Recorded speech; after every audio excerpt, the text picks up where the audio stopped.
3DO.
Hello all you beautiful people out there.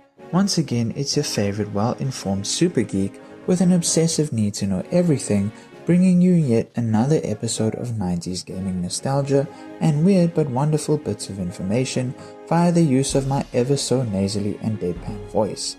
A weird combination I know, but unfortunately I was born with chronic sinus issues, hence why I always sound like a sleep ASMR podcaster with tampons stuck up his nose. In today's episode, I bring you yet another game from my strange childhood, which I think, if memory serves me correctly, was the second game I ever owned on my PS1 console, and that is one of the many spin-off video games that form part of the Army Men franchise, namely Army Men Air Attack 2, the sequel to Army Men Air Attack 1. You don't say! The Army Men franchise was made up of a series of games developed by the 3DO company, and later on by Global Star Software, that featured a basic premise of a never-ending war between green and tan colored plastic toy soldiers, with the addition of blue and grey plastic soldiers in later games. In almost all of the Army Men games, the green toy soldiers are portrayed as the good guys, and the player will more often than not be playing as one of them. In Air Attack 2, you naturally play as a member of the Green Army's Air Force with your very own Apache attack helicopter. I sexually identify as an attack helicopter. Ever since I was a boy, I dreamed of soaring over the oil fields, dropping hot sticky loads on disgusting foreigners. People say to me that a person being a helicopter is impossible, and I'm retarded, but I don't care. I'm beautiful.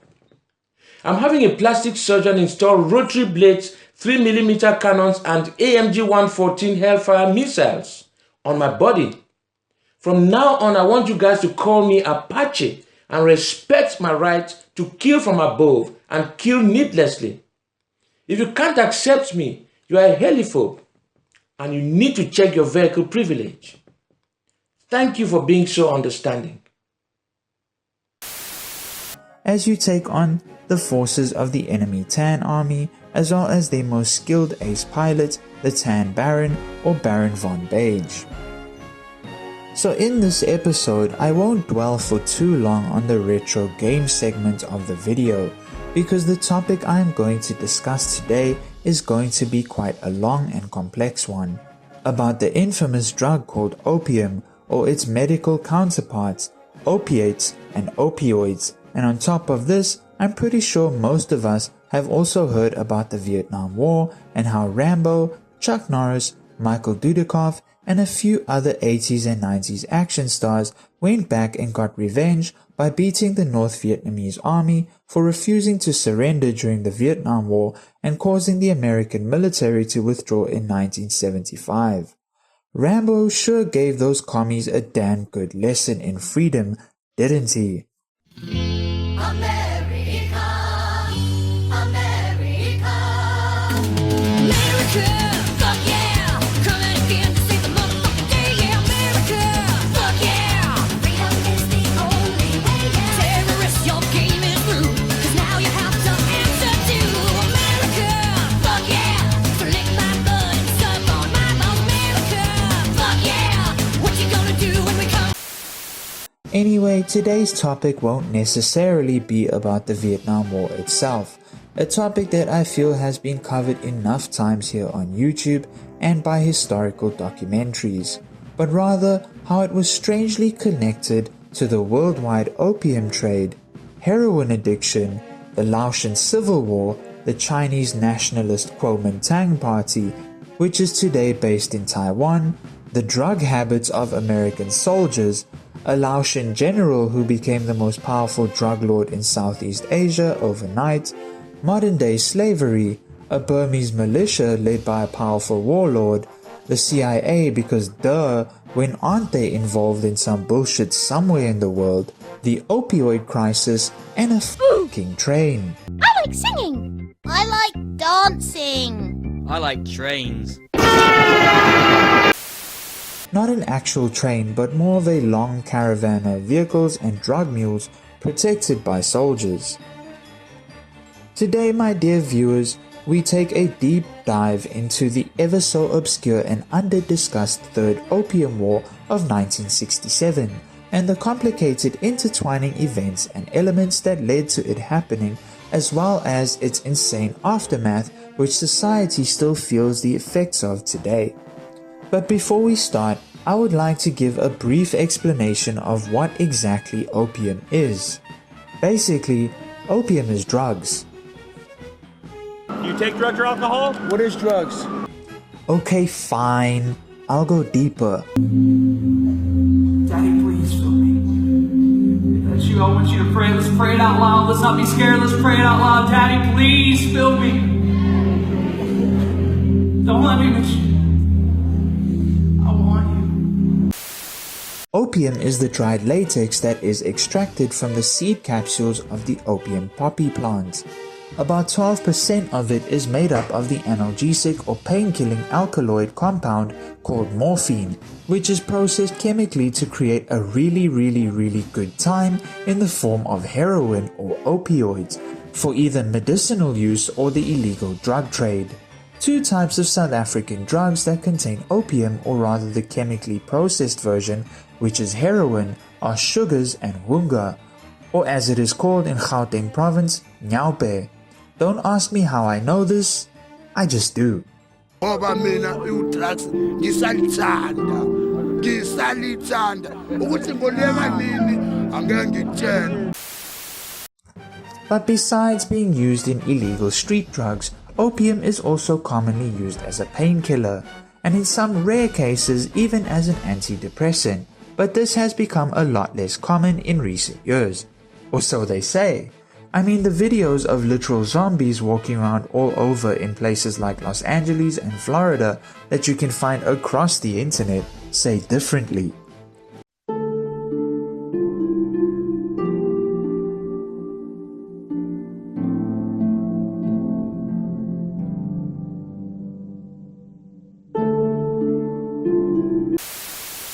But anyway, now that we have gotten that explanation out of the way of just how awesome opium is, let's move on to why it is such a sought after commodity to the point of it causing actual full-scale violent conflicts. The simple answer to this is that if there's one other drug that human beings love more than cocaine, it would definitely be opium, and this is no more evident than during the First and Second Opium Wars of the mid-1800s, wherein both Britain and France literally went to war with China to be allowed to sell opium to the Chinese people, because apparently they just couldn't get enough of the stuff. See, during the 1800s, China was ruled over by the powerful Qing dynasty, which was established in 1644 after the Jurchen tribes of Manchuria, which is today part of China's northern regions, woke up one day, united, and all collectively agreed to go up the Han Chinese led Ming dynasty just for funsies. They later changed their name to the Manchus in homage to their homeland of Manchuria and would rule over China until the year 1911. During this time, China became a sought-after prize for Western empires like the British, because the British, as well as other European nations, but mainly the British, just couldn't get enough of the many exotic products they would receive from China, such as silk and tea, and especially tea. What opium was to the Chinese, tea was to the British and still is to this very day.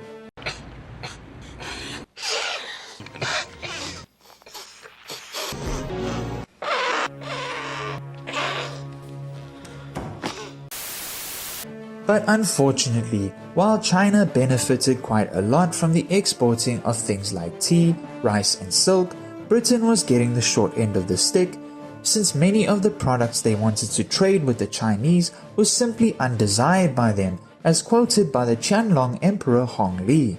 Our celestial empire possesses all things in prolific abundance and lacks no product within its own borders.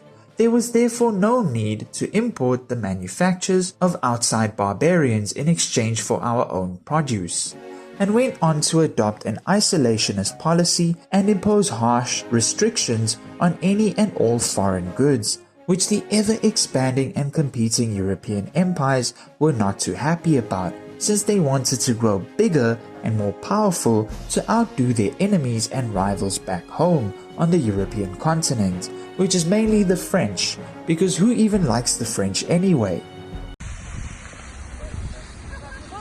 Bonjour mademoiselle, je proclame notre soleil, je veux m'en venger, merci beaucoup, je hurle, oui oui baguette, bisous.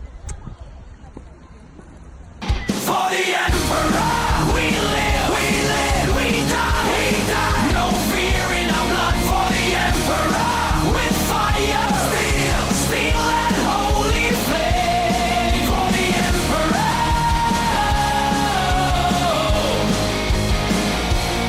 for the emperor.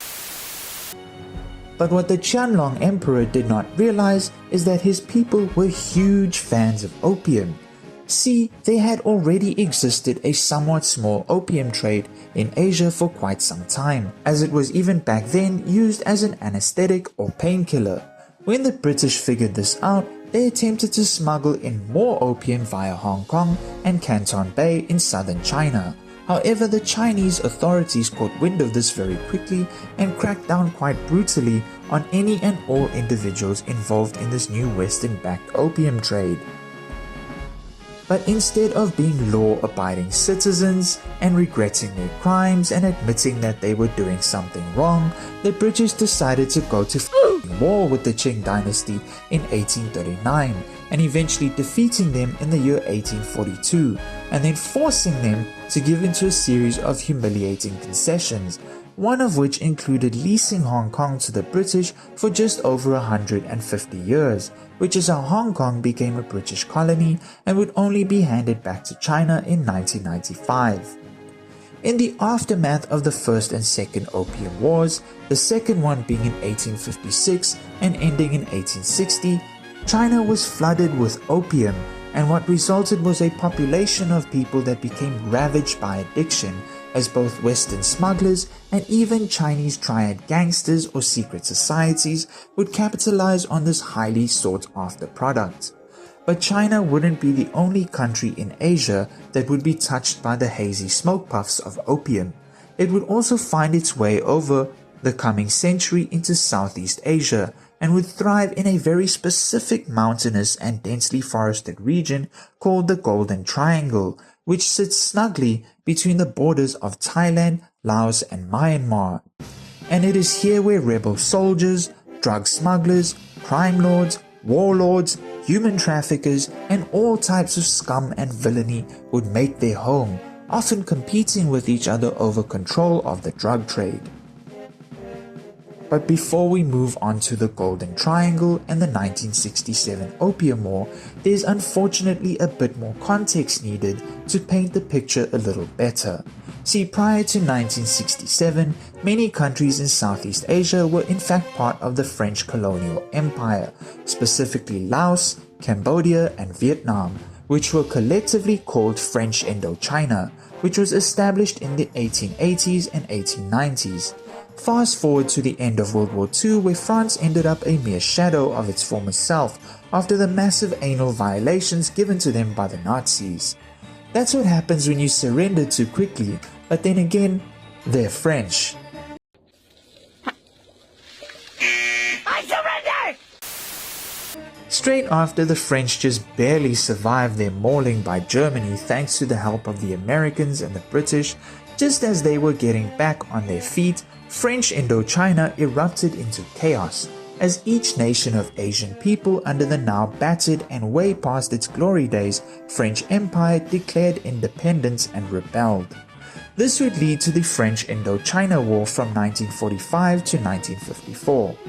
I actually find it hilarious that the French surrendered to the Nazis in World War II. Then, after being bailed out by Britain and the United States, thought they could just go back to their former colonies and continue on as if it were just business as usual. Ah, France. Oh, say it again, Dexter. Omelette de fromage. As per their nature, the French lost and surrendered, granted independence to these countries.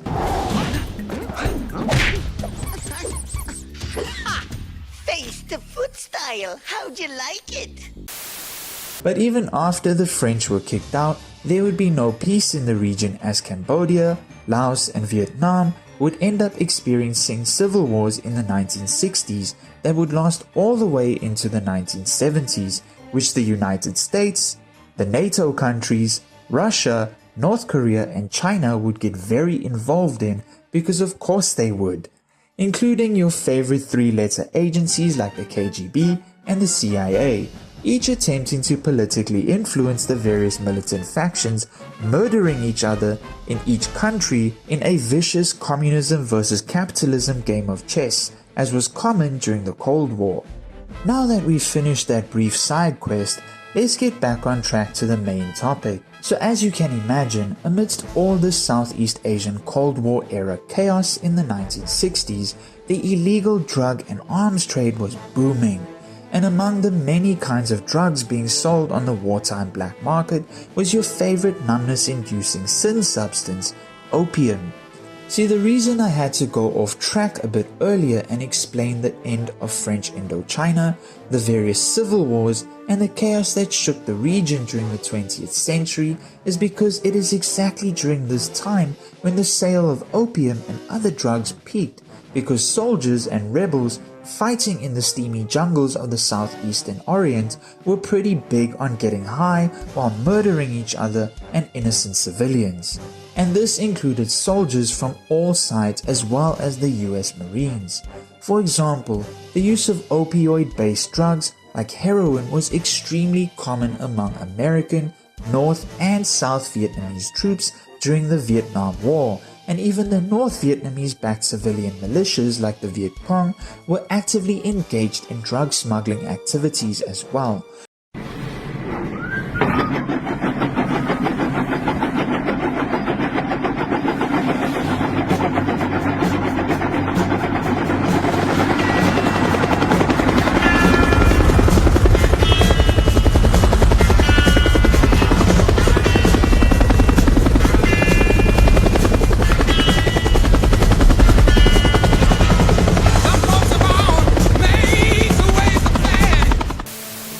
But they weren't the only ones, as even remnants of the Chinese Nationalist Party, the Burmese or Myanmarese army, and other warlords in the region and the Laotian military had all competed for their piece of the opium-flavored pie in Southeast Asia. Towards the end of the Chinese Civil War in 1949, the communists led by Mao Zedong had basically solidified their claim to all of mainland China by utterly decimating the forces of the Chinese Nationalist Party or Kuomintang, led by Generalissimo Chiang Kai-shek. They took advantage of the fact that the KMT had done majority of the fighting during World War II against the invading Japanese, despite both sides having formed a temporary truce to take on a common enemy.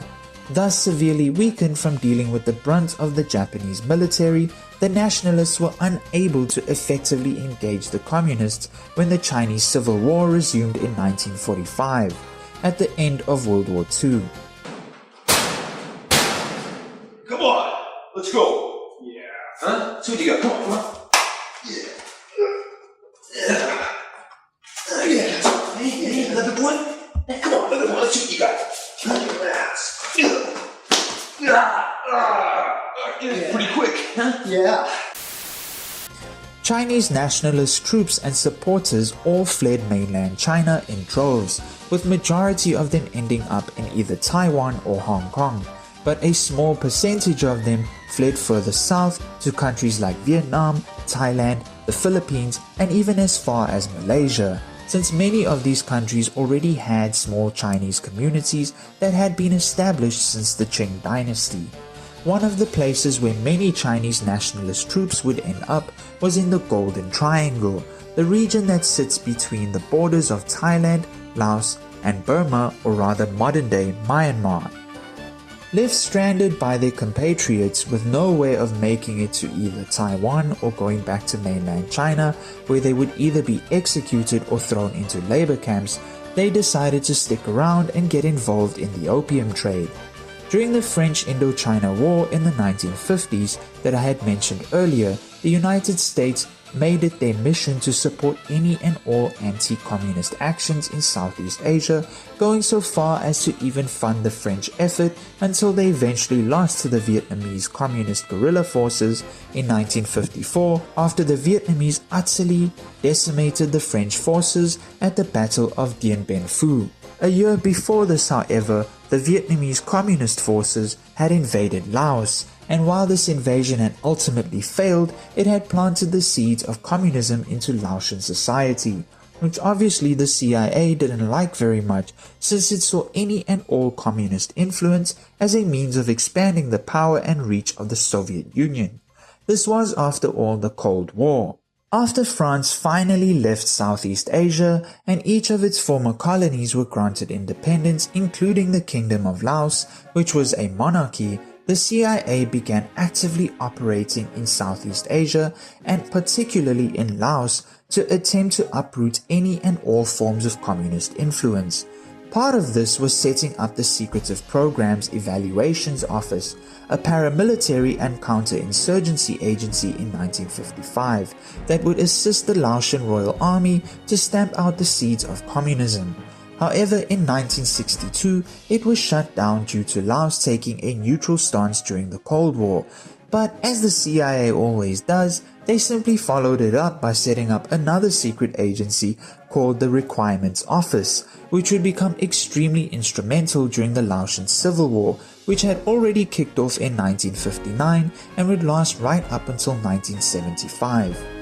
In the backdrop of this 15-year-long conflict, the stranded KMT or Chinese Nationalist Forces, as mentioned earlier, became very involved in the drug trade, claiming that they needed it to fund their armies after the Kuomintang government, fully established in Taiwan, stopped funding them in 1961. By the mid-60s, these Chinese nationalist renegades controlled about 90% of the opium trade in Southeast Asia. Still very much a well-trained military force, despite their small number, and maintaining all of their combat capabilities, equipped with a well-connected radio net for communications and weaponry that included 50 caliber machine guns and 75mm recoilless rifles, the KMT would move caravans of 100 to 600 pack mules loaded with raw opium without any interference. Their largest shipments contained nearly 20 tons of raw opium, and on top of that, they would also charge a transit tax on any additional opium they handled or protected on behalf of the other drug lords in the region. So now that all the pieces of the puzzle have been set, let us begin to tell the tale of how in the year 1967, with both the Laotian Civil War and Vietnam War in full swing, as well as rising political tensions in Cambodia, and American CIA, Russian KGB, and Chinese CID were pulling strings in the background, the Third Opium War would set off a wave of drug-fueled craziness in the region after a tense and bloody standoff between the Laotian Royal Army, Burmese militias, and the Chinese Nationalist or Kuomintang Army. In February 1967, a Chinese Burmese warlord named Khun Sa declared he was entitled to a transit tax from the KMT opium shipments moving through the War state of Burma or Myanmar. The KMT had already claimed the prerogative of similarly extorting a fee of $9 per kilo for opium to cross the Burmese border into Thailand or Laos. Khun Sa's proclamation served as a declaration of war against the Chinese nationalist forces. He had his agents buy and gather 16 tons of opium from the Wa and Kokang states for his mule transport from Vingun, Myanmar, into nearby northwestern Laos. If you haven't figured it out by now, Burma was the old school name for the country of Myanmar or Myanmar, however you pronounce it. There he would sell this $500,000 shipment to General Owane Ratikon, the Royal Laotian Army commander of the northwestern region of Laos. The caravan of hundreds of pack mules was escorted by 800 men from Khun Sa's own private army. They had a 200-mile trek from Burma to Ban Quan in the Kingdom of Laos, where General Owane's drug refinery was located for the raw opium to be converted into heroin and other opioid-based drugs and be readied for distribution across Asia and other parts of the world. The rogue Kuomintang army, who up until this point had absolute control of the opium trade in Southeast Asia and specifically the Golden Triangle region, saw this as a challenge and a massive threat from Khun Sa and General Owane Ratikon. If the deal went through, Khun Sa would be able to arm an extra 1,000 more troops to rival their own military strength and be able to challenge their control of the opium trade. Ah, capitalism. Even when communists try to get rid of you, you rear your beautiful head elsewhere in another more crude and brutal form. The remnants of the Kuomintang 3rd and 5th armies that existed on the Thai border with Burma were the ones customarily paid off to allow passage for opium. Khun Sa elected to ignore their charge for the border crossing. Consequently, his opium train was hotly pursued by between 700 and 1,000 nationalist Chinese soldiers who wanted either their payoff or the opium. They made their first attack as the caravan departed Kengtung. They made their first attack as the caravan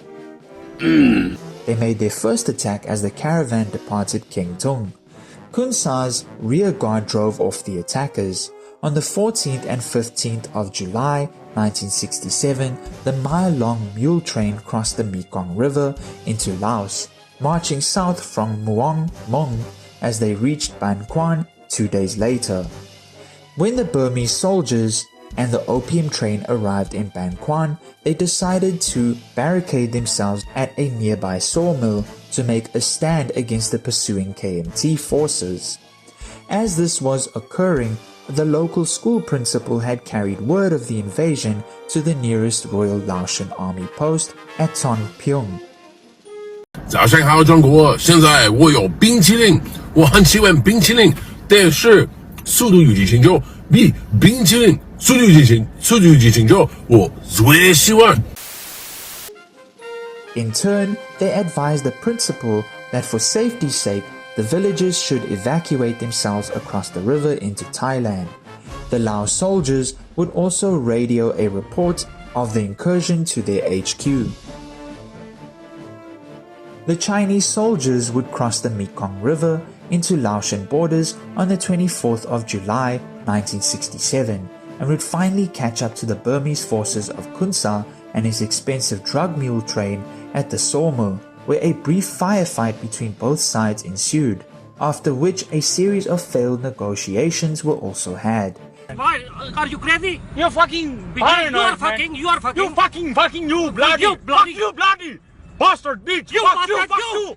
Bloody fuck you, bloody. Fucking mother, bloody fuck bitch. Bitch, you Bloody what fuck you you, do? you. fucking bloody bastard. Benchwood bloody. Banchot, You blunder. No, but why? Bloody no.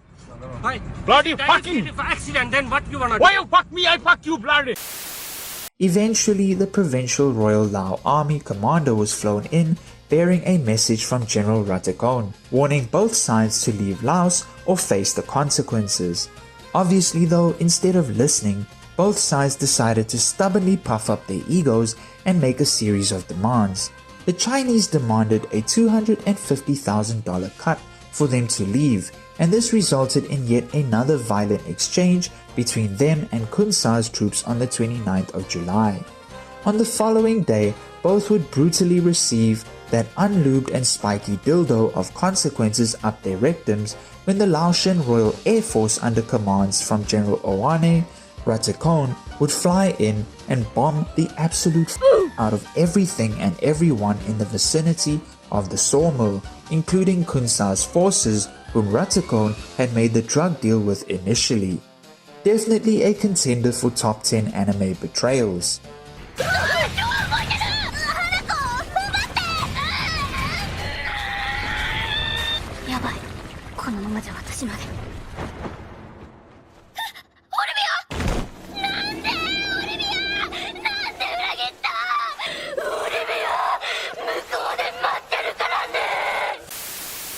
The 400 surviving Burmese mules and guards deserted their position in the face of the bombing and fled across the river via boat back to Burma, leaving most of the opium cargo, their 82 dead men and 15 dead mules behind. For those who don't know what a drug mule is basically just a person that transports drugs. The Chinese nationalists had suffered about 70 killed in action, abandoning their dead, their weapons and the prized cargo carried by the Burmese mules. They also fled the bombing. They headed up north the Lao bank of the Mekong towards Burma because they lacked boats for a river crossing. 10 kilometers upon their way, they were blocked by the Royal Laotian infantry troops. A fortnight's impasse ensued, during which additional Lao troops flown in from another base nearby helped encircle the outnumbered KMT soldiers. The dispute was finally settled when the Laotian general Owane Ratikon struck a deal with the leaders of the caravan. According to one account, he would pay them only the customary transportation fees for the opium. Another version says that the Chinese paid about $7,500 to Ratikon as a departure fee, which is kind of funny in an ironic way, since they were the ones demanding fees to be paid to them in the beginning of the conflict. Congratulations, you played yourself. Either way though, in the end the Lao general gained an enormous amount of free opium when his paratroopers gathered it from the battlefield and shipped it to Banhui Sai. Despite having his sawmill bombarded and his heroin refinery destroyed during the fighting, General Owane Ratikon's gains far outweighed his losses, and boy would he gain even more when he would use that exact same confiscated opium to manufacture a shit ton of heroin to smuggle into Vietnam among both American and Vietnamese troops during the height of the Vietnam War. In the aftermath of the 1967 Opium War, the nationalist Chinese armies would fall on extremely hard times, as all surrounding countries wherein they had their bases set up would crack down extremely hard on all their operations. Thailand, for example, would punish them the most, since they were originally under the impression that these Chinese nationalists were refugees who had fled the Chinese Civil War.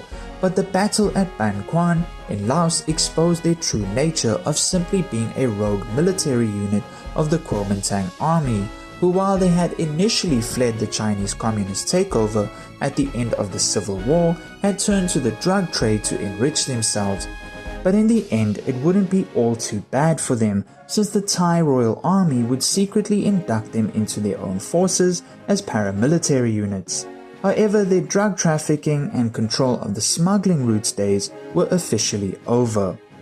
As for the Chinese Burmese warlord, Kun Sa, his plan to gain supremacy in the opium trade was an utter failure.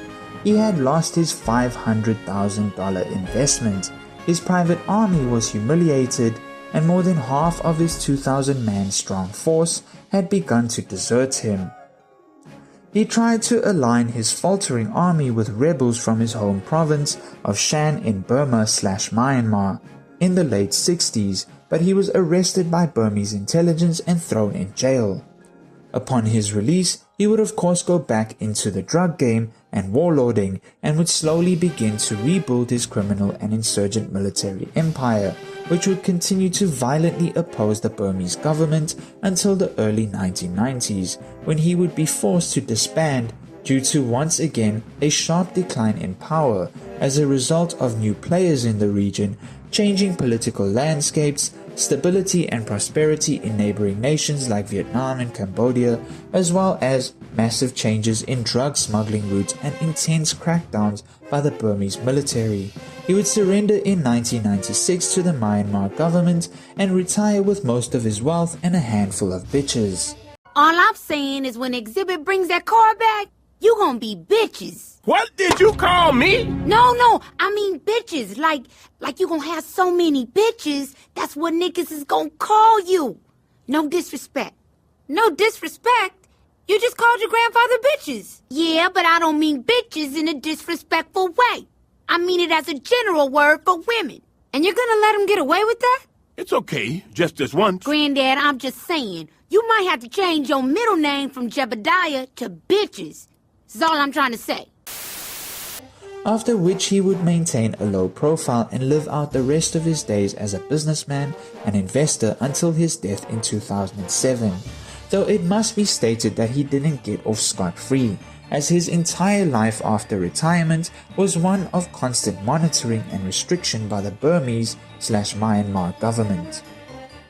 As for Royal Laotian Army General Oane Ratikon, he would capitalize greatly on his massive gains from the 1967 Opium War and would go on to refine his product and innovate a brand new way of administering the drug. See, up until this point, most people would smoke heroin, which was the end result of chemically processing opium. But Ratikon's drug refineries would come up with a method of producing the heroin in such a way that made it possible for an addict to directly inject the drug into their bloodstream. And of course, Oane Ratikon would become extremely wealthy off this endeavor. Through the Vietnam War, heroin would make its way across Asia and as far as Europe and the United States as well, and would end up becoming the choice drug of the following decade in the 1970s around the world. Oane would die in the year 1978, a very wealthy and powerful man. And that, my dear viewers, is the extremely long story of the Third Opium War of 1967, which in my honest opinion should be made into a movie because boy was it quite a wild event, especially when one considers all of the interconnecting and complex relations with all the other chaotic upheavals that were going on at the time. This strange but violent incident happened in the background of an intense nuclear arms race called the Cold War between the United States and the Soviet Union, the rising political tensions in Southeast Asia, which resulted in some of the most brutal conflicts to ever happen in the region, such as the Vietnam War, Laotian Civil War, and Cambodian Civil War and genocide. During a time when counterculture and free love movements were sweeping across the Western world, China was experiencing another violent revolution aimed at destroying its 2,000-year-old cultural identity. Civil rights and decolonization in Africa was the topic of the day, and in my own country, Namibia rose up and decided that they had a right to independence, while Nelson Mandela was arrested in 1964 for opposing the apartheid regime. It just goes to show how complex the story of human history can be, that while freedom fighters and political activists are attempting to break the brutal shackles of oppression, elites compete with each other for power and wealth, and the world could even be on the brink of nuclear annihilation. In a lush jungle in the middle of nowhere, a group of people from wildly different cultures and ethnicities could be busy murdering each other over drugs. Anyway, I really hope you enjoyed this week's episode of the 8-Bit Academic. Thank you for sticking it through until the end. I know it was an extremely long one, but I had to pass through a lot of information in order for the topic to make sense and give you a better understanding of the Opium War of 1967. Anyway, that's it from me for today, folks. Have a great weekend, and I will see you all in the next one.